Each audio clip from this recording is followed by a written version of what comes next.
Seguimos en Espresso Italiano y hoy estoy acompañada con Florencia Angeletti, así que bueno, bienvenida a Espresso Italiano y bueno, buen día, gracias por estar acá.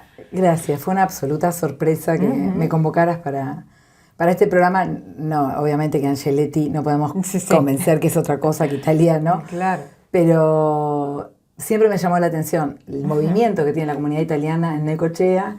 Sí. Y uno siempre por quererse enganchar y nunca engancharse. Y cuando me convocaste, que me resultó, digo, yo nunca averigüé mis orígenes. Y bueno, y ahí surgió que te lo dije, pero mirá que yo de mis orígenes poco y nada, pero vine a estudiar un muy poquito. bien. Bien, bueno, hay mucha gente digo, que no tiene ese dato o de quién fue ese ancestro o cuándo llegó, digo, pero por otro lado, digo, siempre brota, digo, esa italianidad o hay algo como para rescatar o decir, bueno, o puedo empezar, es un inicio, ¿no? Decir, a ver, bueno, me empiezo a involucrar un poquito más, ¿no?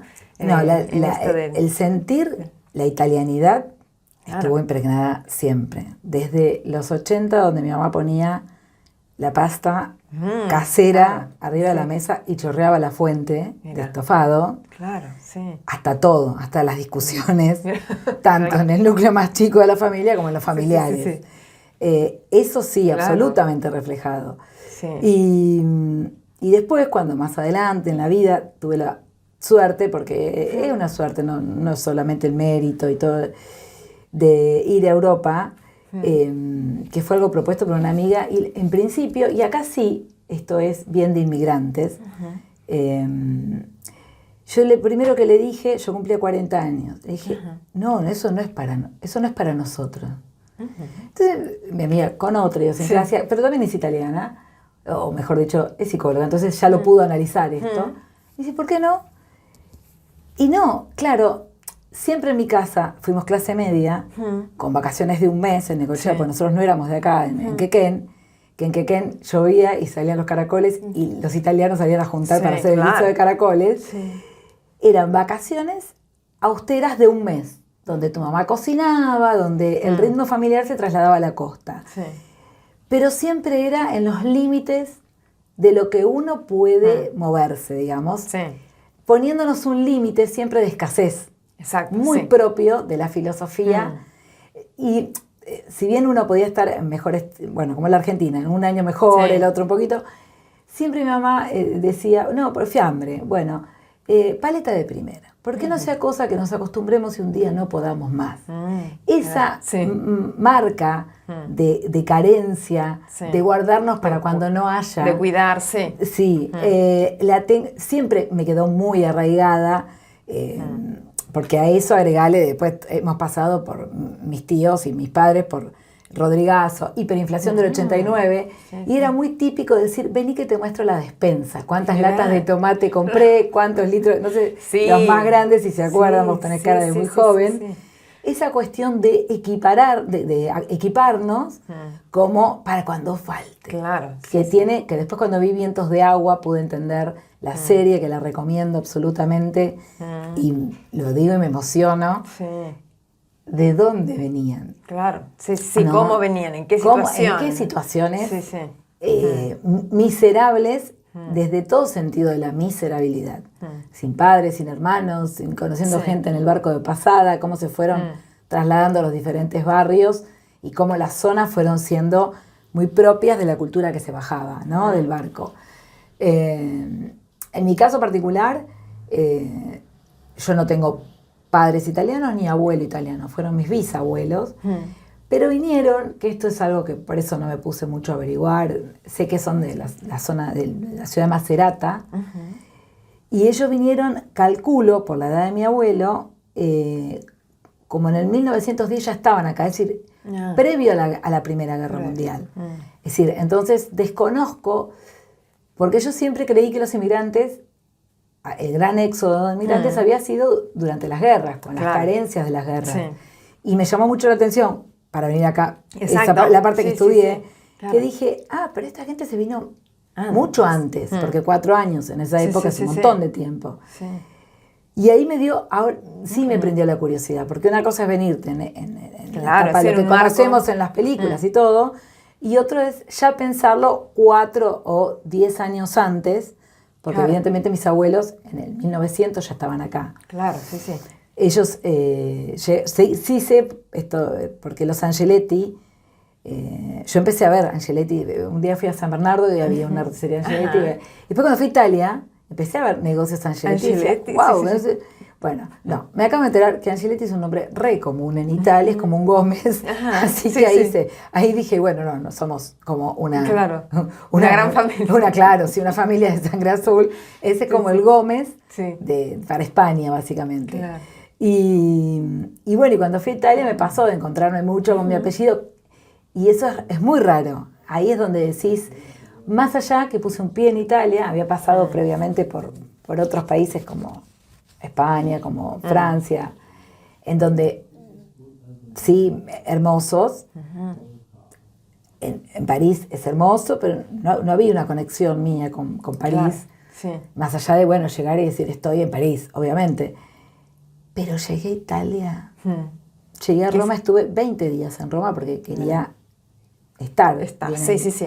Poquito Caminarla. menos, caminarla, recorrerla, absolutamente. Y cuento una anécdota muy graciosa porque esto nos describe. Estábamos, yo lo primero que quería es la Fontana di Trevi. Es decir, eso y el Taj Mahal eran mi leitmotiv en el mundo. Entonces ni bien llegamos, con el cansancio que llegamos y todo, bueno, Fontana di Trevi, bueno. Esa parte complicada en la Europa Vieja que tiene muchas cortaditas, muchas cositas, y yo soy de mapa de mano, me encanta el mapa de mano. Sí, sí. Entonces, claro, lo que no pensé que tenía la arquitectura italiana, sobre todo en Roma, era del Coliseo al lado de un edificio nuevo, digamos. Claro, Vos venís pasando y de repente, así como venís mirando algo nuevo, te aparece el Coliseo y decís, wow. Sí, sí, sí. Entonces te vas quedando, obviamente, en cada lugar de estos que pasás, que son históricos maravillosos. Y estábamos cerca de la fontana, yo ya la podía escuchar, pero no me daba cuenta dónde estaba.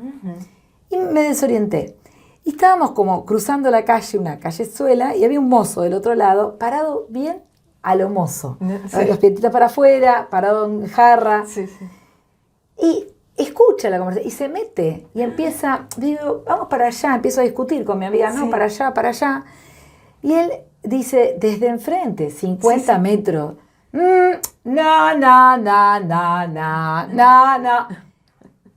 Y entonces nos llamó la atención y se estaba metiendo en nuestra conversación. Sí, sí, sí. Cruzo. Nos cachó del brazo, muy toquetones, cazó el mapa, no, que no sé qué, a los gritos, Mirá, y dije, llegué a casa.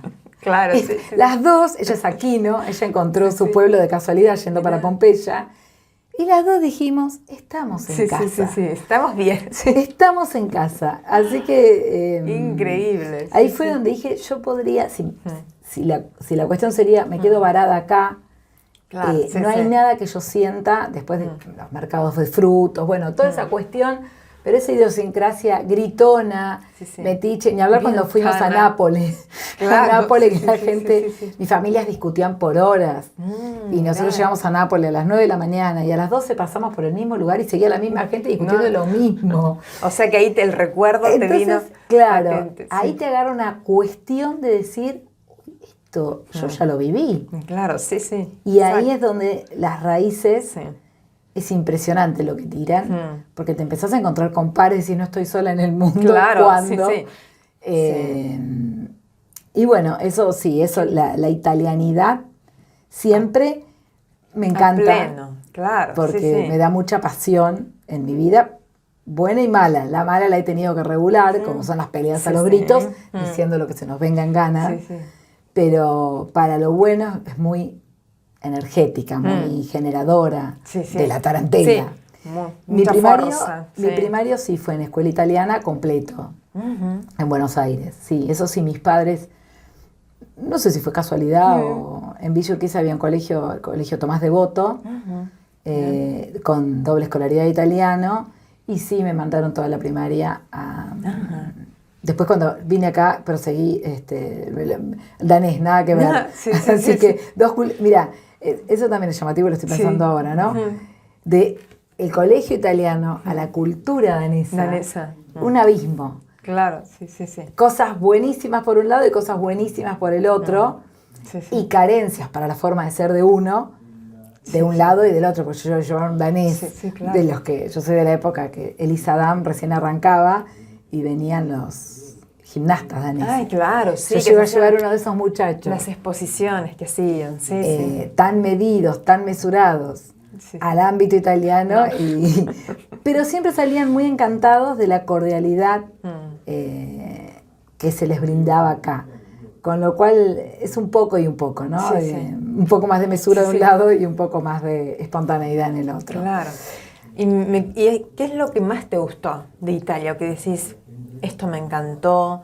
¿O este lugar, volvería a ir a este lugar? ¿O me quedó pendiente?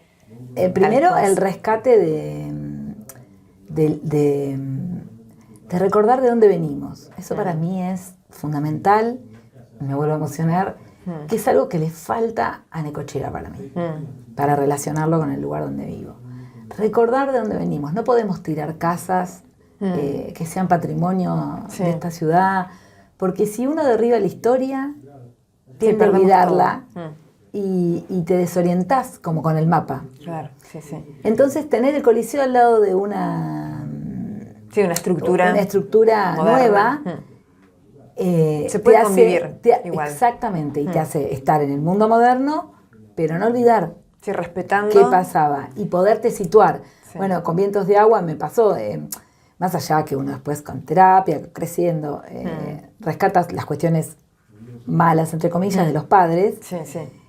Viendo Vientos de Agua, que es una serie que en su momento no había tenido éxito, yo no la vi en su momento, sino que la vi aprovechando la pandemia, que ya no nos quedaba nada para ver.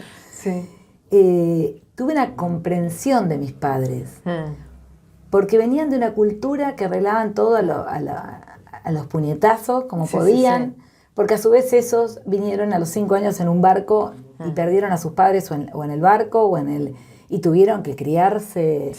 Y de otros modos. Entonces dije, wow, lo que mis padres aprendieron solos, sin terapia, sin nada, con la vida, con respecto a nosotros. Yo tengo una hermana,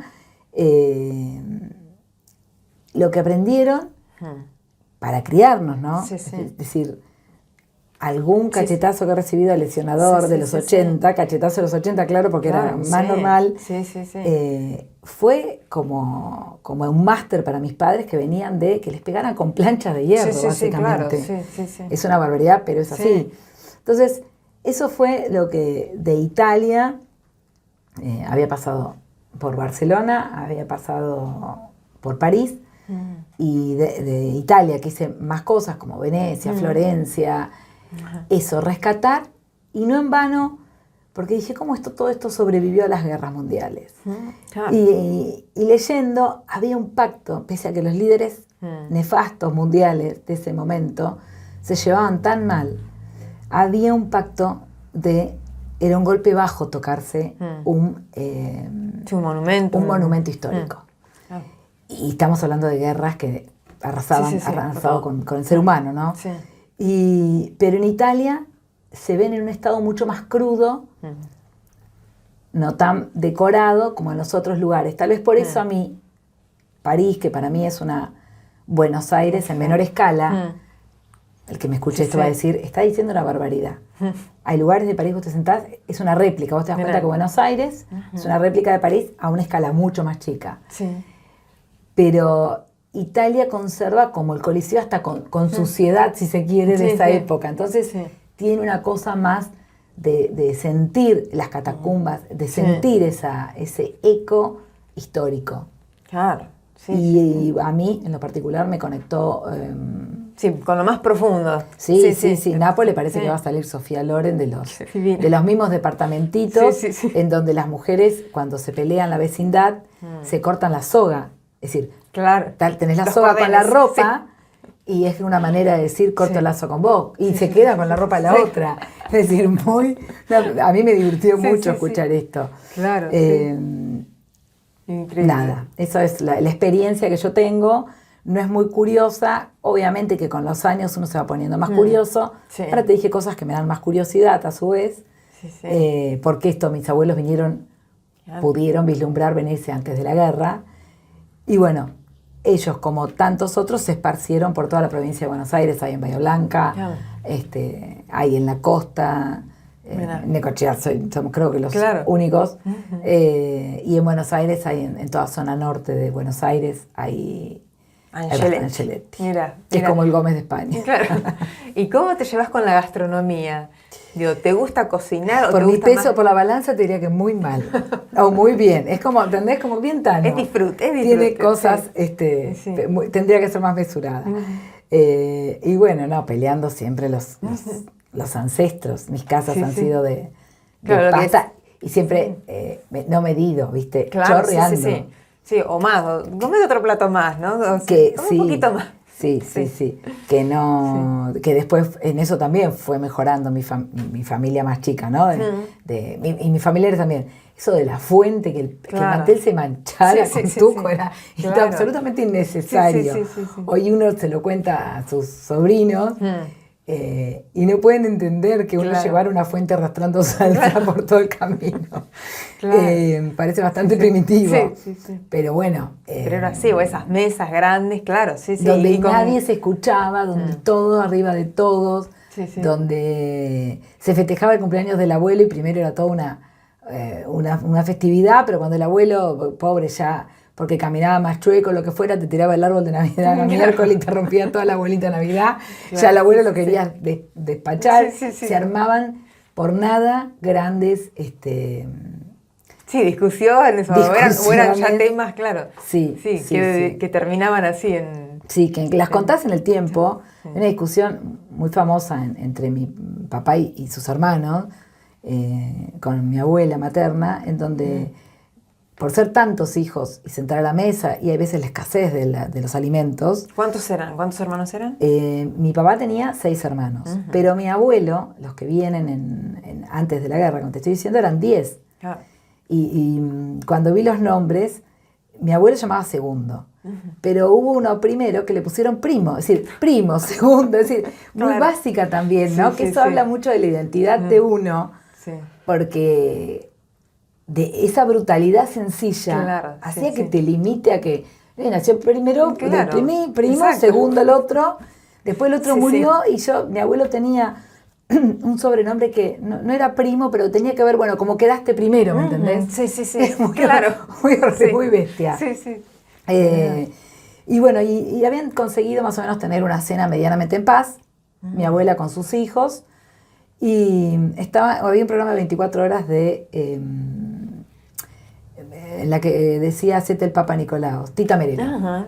Entonces Tita Merelo era y la ídola de mi abuela, y bueno, atendía en vivo, con todo el riesgo que eso significaba. Entonces dice, eran de donaciones, dice, bueno, yo quiero donar, dice, 100 kilos de crema Pons. Entonces, 100 kilos de crema Pons, viste ustedes, la guerra Malvinas sería, no, más atrás. Bueno, ¿para qué? Para tus arrugas, vieja de mierda, le dice. En vivo, en ese momento. Obviamente, mi papá con los hermanos, todos adolescentes, entraron a reír. Claro. Fue el escándalo que más memoria tiene, porque mi abuela se ofendió como si fuera personal. Y se terminó un escándalo de tirarse con los platos, que es memorable, digamos. Primitivo y memorable. Claro. Pero esas son las discusiones... Sí, con ese nivel así, esa pasión. De no medir la pasión. Claro, ¿no? De pasar a una violencia que hoy sería muy cuestionable. Pero, y que años después se viviera, cuando lo contaban con mucha risa, y que hoy cuando se los contamos a nuestros sobrinos, a toda la descendencia nueva, ni se ríen y se horrorizan y terminan como diciendo, ni siquiera entienden cómo empezó algo claro, así. cómo se van a pelear por eso, claro. Entonces eso es los recuerdos que tengo, ¿no? Claro. Que, por un lado, y por otro decís, ¿cómo hemos avanzado? Yo puedo darme cuenta de cuando uno dice, bueno, no hemos avanzado nada, no, se ha avanzado, me parece un montón, porque mi crianza, yo tengo 48, de los 80, yo vengo de eso. Y es muy vivido. A mí me parece que los 80 fueron ayer. Claro, desde ya. Pero bueno, eso es lo que mi experiencia italiana, lo hablo por mi primaria, chapuceramente, esta vez que me tocó ir a Italia, pero siempre con ganas de retomar el idioma, porque es un idioma, se lo recomiendo a cualquiera. Así como mucha gente va a terapia con portugués, que también es falar, es una cosa muy musical. El italiano es bellísimo. Claro, sí, Así que eso siempre tengo pendiente. Y bueno, ahí está, la Dante entonces, la Dante Alighieri para vos, Flor. Así que bueno. Sí, me tengo que poner a averiguar porque es todos los años en marzo digo, este año, y por placer. Que no sea claro, exacto. Por placer. Sí. Y poderlo, disfrutarlo. Y poderlo disfrutar en tu casa cuando estás sola a la noche, hablarte, contestarte. Sí. Porque me da orgullo y es como cantar. Tal cual. Sí. Es así. Así que bueno, muchísimas gracias, Florencia. Me encantó tenerte acá en Expreso, bueno, que nos puedas contar tu historia, reflejar estas anécdotas. Muchísimas gracias a ustedes por invitarme. Me causó mucha sorpresa porque no era de las que tenía mucha información, pero sí todo esto que me habla, ¿no? De mucha identidad. Sí. Y bueno, te estoy hablando de no borrar la identidad de donde uno viene y poderse entender desde ahí. Que eso es lo importante, así es. Gracias. No, gracias a vos.